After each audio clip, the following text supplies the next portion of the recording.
สบายดีบริษัทเจ้ากำลังซอกออฟฟิศให้เช่าอยู่บ่สองที่มีออฟฟิศตัวหนึ่งที่ว่าเหมาะที่สุดเลยเรามีทั้ง basement ground floor แล้วก็ first floor ตัวนี้เราจะมีประมาณ15-16ห้องเริ่มตั้งแต่ออฟฟิศห้องนอน study room แล้วก็ bedroom แล้วก็เรายังมี swimming pool มี car parking also แล้วสองที่จะพาไปเบิ่งอยู่ไหนเอาไปเบิ่งนำกัน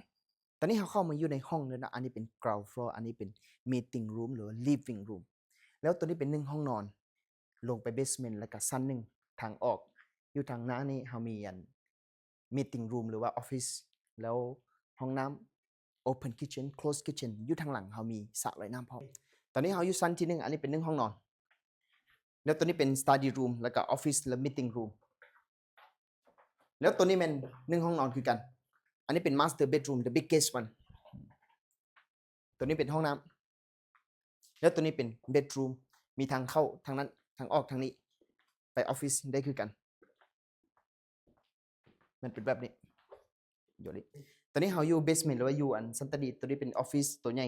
อันนี้เป็นออฟฟิศคือกันสามารถเป็นยิมหรือโยคะตัวนี้เป็น1ห้องนอนหรือว่าเป็นออฟฟิศแล้วตัวทางหลังเราจะมี store room แล้วก็มี med room 2 room ก็คือห้องคนรับใช้หรือว่าคนแม่บ้านเนาะแล้วก็ทางหลังเป็นทางออกเข้าใจ